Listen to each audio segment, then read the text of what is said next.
اللهم صل على محمد النبي الأمي وعلى آله وسلم تسليما. أعوذ بالله من الشيطان الرجيم. بسم الله الرحمن الرحيم. هو الذي خلقكم من طين ثم قضى أجلا وأجل مسمى عنده ثم أنتم تمترون وهو الله في السماوات وفي الأرض يعلم سركم وجهركم ويعلم ما تكسبون وما تأتيهم من آية من آيات ربهم إلا كانوا عنها معرضين فقد كذبوا بالحق لما جاءهم فسوف يأتيهم أنباء ما كانوا به يستهزئون. ترجمہ اسی اللہ نے تم کو مٹی سے پیدا کیا، پھر ایک وقت مقرر کر دیا اور ایک دوسرا وقت اللہ تعالیٰ کے ہاں مقرر ہے، پھر بھی تم شک کرتے ہو. اور وہی ہے اللہ آسمانوں میں اور زمین میں معبود، جانتا ہے تمہارا چھپا ہوا اور جانتا ہے تمہارا ظاہر اور جانتا ہے وہ کام جو تم کرتے ہو. اور ان کے پاس ان کے رب کی نشانیوں میں سے کوئی نشانی بھی نہیں آئی مگر وہ اس سے اعراض ہی کرتے ہیں. تحقیق انہوں نے حق کو جھٹلا دیا جب حق ان کے پاس آ پہنچا، سو ان قریب آتی جا رہی ہے ان کے پاس خبر اس چیز کی جس کے ساتھ وہ مذاق اڑایا کرتے تھے. تو گزشتہ درس قرآن کے اندر اللہ تعالیٰ نے اپنی آیت کبیر، اپنی خالق ہونے کی اور رب ہونے کی بڑی نشانی کا ذکر کیا، یعنی آسمانوں اور زمین کا. آج کی آیت میں اللہ تعالیٰ نے اپنی خالق ہونے کی چھوٹی سی دلیل بصورت انسان جو ہے اس کا نقشہ بیان کیا کہ بڑی مخلوق آسمان اور زمین اس کو پیدا کرنے والے بھی اللہ ہیں، اور چھوٹی سی مخلوق انسان اس کو پیدا کرنے والے بھی اللہ ہیں. اسی کی طرف اللہ تعالیٰ فرما رہے ہیں پھر وہی ہے اللہ، اسی اللہ نے تم کو مٹی سے پیدا کیا. یہاں سے انسان کی پیدائش کی طرف اشارہ کیا.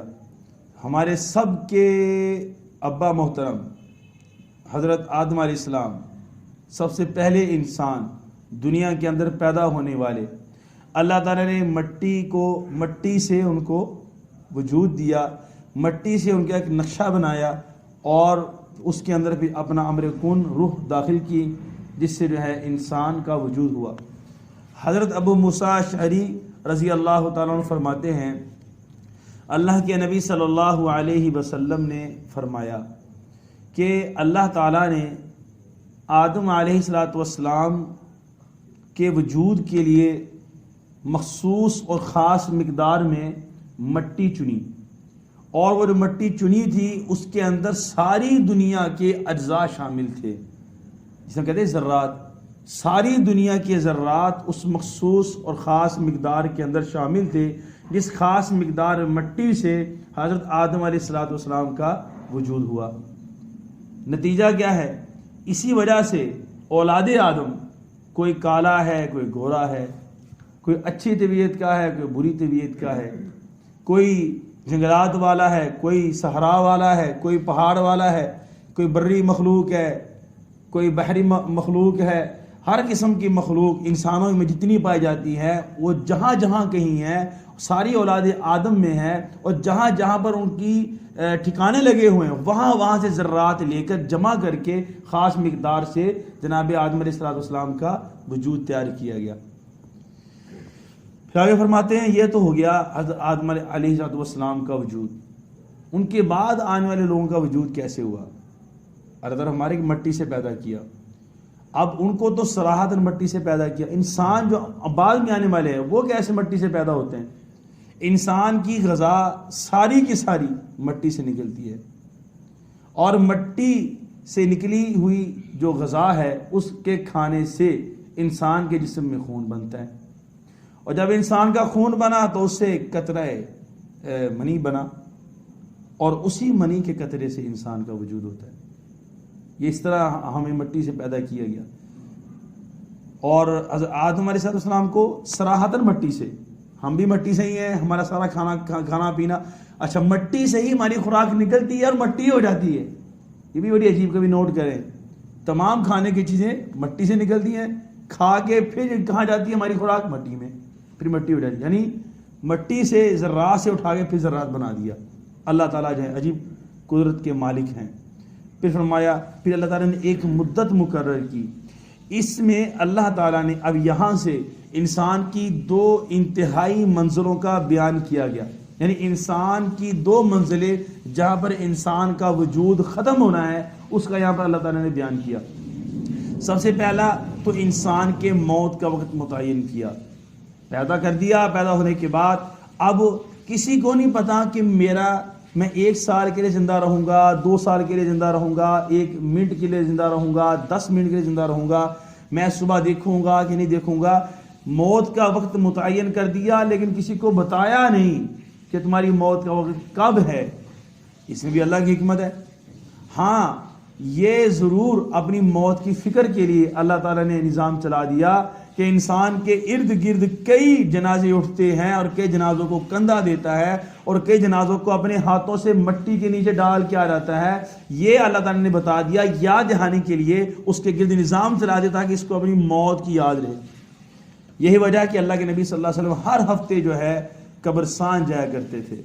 قبرستان جاتے تھے اللہ کے نبی صلی اللہ علیہ وسلم ہر ہفتے. فرماتے تھے کنت نہیتکم عن زیارت القبور، میں نے تم کو پہلے قبروں کی زیارت سے منع کیا تھا، مطلب قبرستان جانے سے منع کیا تھا. اب میں فزوروہا، اب میں وہ ممانعت ختم کر رہا ہوں، اب تم قبرستان جایا کرو اور جا کے مردوں کو دیکھ کے، قبروں کو دیکھ کے نصیحت پکڑا کرو کہ ہم نے بھی یہاں پر پہنچنا ہے. پہلے منع کر دیا تھا، بعد میں اس کی اجازت دے دی. کیوں؟ اس لیے کہ انسان کو اپنی موت کا وقت یاد رہے کہ ہم نے بھی مرنا ہے. یہ میرا بھائی تھا، میرے ساتھ بیٹھتا تھا، یہ میرا بھائی تھا، میرے ساتھ کھاتا تھا، پیتا تھا، یہ میرے ابو جان تھے، یہ میری امی جان تھی، میں ان کی خدمت کرتا تھا، ان کے پاس رہتا تھا، ان سے باتیں کرتا تھا. یہ میرا بیٹا تھا، یہ میری بیوی تھی، جو بھی آپ کہہ سکتے ہیں. ہر انسان مختلف قسم کے انسان، ان کے مختلف قسم کے حالات ہیں. تو خلاصہ کیا ہوا کہ موت کا وقت اللہ تعالیٰ نے کسی کو نہیں بتایا. موت کی پہچان کے لیے کہ موت یاد رہے، اللہ تعالیٰ نے ایک نظام بنا دیا، سسٹم بنا دیا کہ ہم دائیں بائیں مشاہدہ کرتے ہیں، فلاں فوت ہو گیا، فلاں فوت ہو گیا، فلاں فوت ہو گیا. ایک دن ایسا بھی آئے گا کہ میرے بارے میں اعلان ہو رہے گا کہ فلاں پہ فلاں فوت ہو گیا، مر گیا، چلا گیا دنیا سے. تو ساتھ کیا گیا؟ عمل. جو بینک بیلنس، کوٹھی، بنگلہ، جتنی بڑی شہرت ہو، جتنی بڑی عزت ہو، ساری باہر رہ گئی ہے. اب قبر کے اندر تو مردہ ہی جائے گا اور مردے صاحب کے ساتھ اس کا عمل جائے گا، اور اس کے علاوہ اور کچھ بھی نہیں جائے، ساتھ جائے گا. تو اللہ تعالیٰ نے موت کا وقت متعین کر دیا. اجل مسمى عنده. اور دوسرا وقت کون سا متعین کیا؟ جب اللہ تعالیٰ ساری دنیا کو ختم کریں گے، یعنی قیامت کا دن.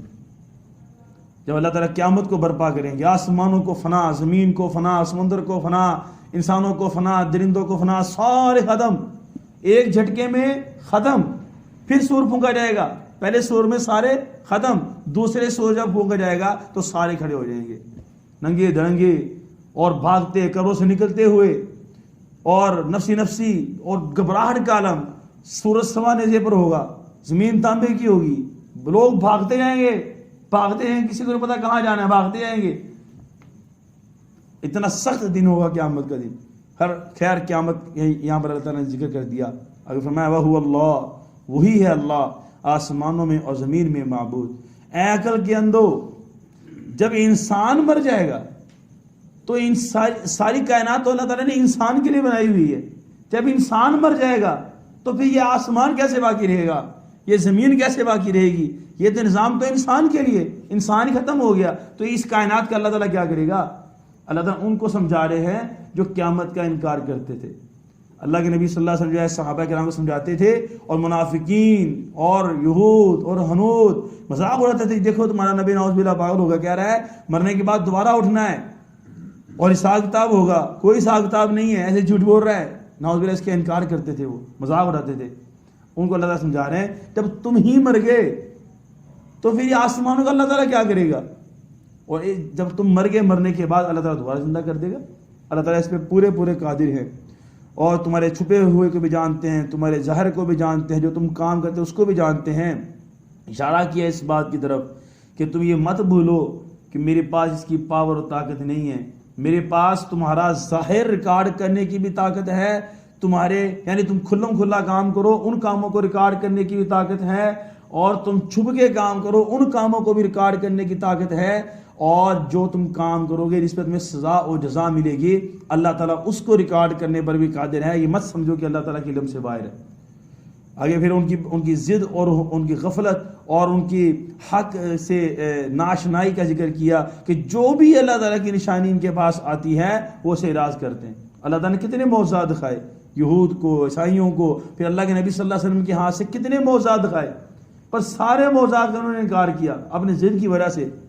فقد کذبوا بالحق, انہوں نے حق کو جھٹلا دیا جب حق ان کے پاس آیا. حق سے مراد ایک تو قرآن پاک ہو سکتا ہے, قرآن پاک بھی اللہ کا معجزہ ہے. اس جیسی کتاب دنیا کے اندر کہیں بھی نہیں ہے. جس دور کے اندر قرآن پاک اترا تو وہاں اس وقت فصاحت اور بلاغت کی اور شاعری کے مقابلے ہوتے تھے.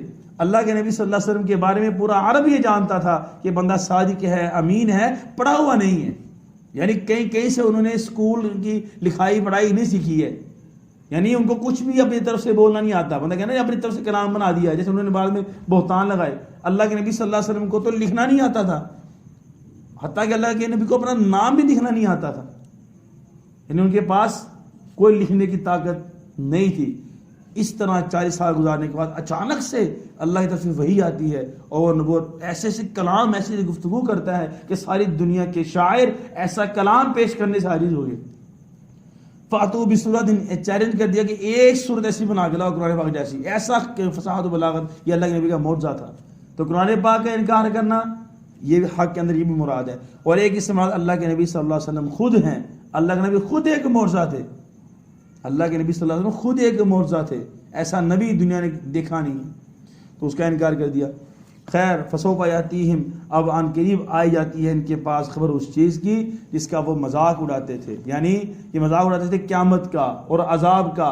اللہ تعالیٰ فرماتے ہیں کہ عذاب آئے گا, قریب ہی آ جائے گا, بس ان کی موت کا فاصلہ ہے. اللہ تعالیٰ چاہیں تو اللہ تعالیٰ اس پہ قادر ہے کہ دنیا کے اندر بھی ان کو عذاب دے دیں, لیکن میرے نبی آپ نے پریشانی ہونا, ان قریب ہم ان سے حساب لیں گے. اور جس چیز کا یہ مذاق اڑاتے ہیں عذاب کا, اس میں ڈال کے دکھائیں گے. پھر یہ اس وقت کہیں گے اپنی آنکھوں سے ہم نے دیکھ بھی لیا سن بھی لیا, لیکن اس نے قیامت کے دن میں کوئی فائدہ نہیں ہوگا. تو اسے اللہ سے دعا ہے کہ اللہ جل شانہ ہم سب کو اپنی زندگی جو ہے اعمال پہ گزارنے کی توفیق عطا فرمائے, اور اپنی موت کی تیاری کرنے کی توفیق عطا فرمائے, اور ہمارا جو ہے حساب کتاب اور حشر بھی جو ہے اچھا فرمائے انبیاء صلحاء اور صدیقین کے ساتھ. بسم اللہ الرحمن الرحیم. اللہم انت السلام ومنک السلام تبارک ربنا وتعالیت یا ذا الجلال والاکرام. اللہم اہدنا واہد بنا واجعلنا صحبا لمن اہتدی. صلی اللہ علی النبی الکریم وعلی آلہ وصحبہ اجمعین.